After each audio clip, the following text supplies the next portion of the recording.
Hello. In this video, we're going to talk about how social media can help us overcome bias in traditional media. First, we'll discuss bias in traditional media. Then, we'll talk about how social media can help us recognize and deal with that bias by allowing different points of view and public discussion. Let's start with the idea of bias. Imagine you see a news story about a person that only shows negative information about that person and omits any positive information. This would be an unfair news story, of course. This is an example of bias. Bias means showing an opinion about something that is not based on all of the facts. Let's look at a bigger example.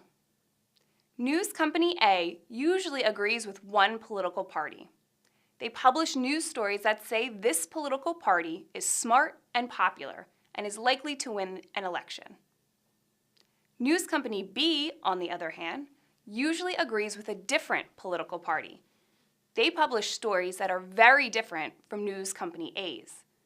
They say that a different political party is smart and popular and will probably win the election. Which news company creates true media messages and which creates biased messages? That's a hard question to answer. To start trying to figure this out, we should use our media literacy skills. In particular, we should practice the analysis skills that we learned about earlier in the course to ask questions about who made a certain message and which points of view might be included or omitted from that message. Remember, a point of view is the way a person sees the world based on that person's beliefs and life experiences. Asking these questions can help us understand why there might be bias in traditional media messages.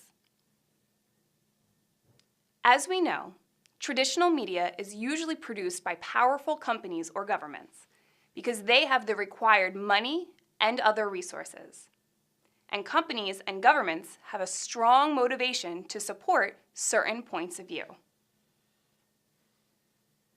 A government-run news station, for instance, probably wants to support the point of view that the government is strong and fair and successful. They would like to publish news stories that agree with this idea. On the other hand, if there's a news story that would hurt the government, they might not want to publish the whole story. There is likely to be bias in the news they publish. Here's where social media comes in. One way social media can help overcome bias is by making it easy to share different points of view. In contrast to traditional media messages, which must be produced by big companies or the government, social media messages are very easy for individuals to produce. If just one person writes a message or takes a picture, it can be instantly published online. Through social media, it's possible for the public to learn about events from a point of view that's different, or even completely missing from traditional media.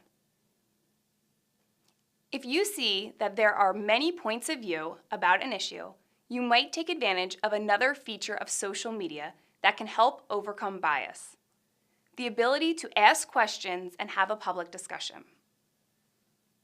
Public discussion about issues is important because it can help you discover bias and find your own point of view about how to act in the world. To return to our example about news company A and news company B, you could find out more information about the political parties they support by turning to social media. Eventually, you could form a better opinion about the situation. Individual points of view on social media could be biased also, of course.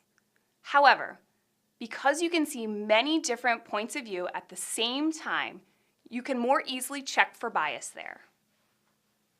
We'll talk more about checking for bias in social media later in this unit. To wrap up, we've talked about how bias can be present in traditional media. Social media can help us overcome that bias by letting users post different points of view, end by allowing people to have public discussions about issues. Next, we'll talk about how social media is used to support causes.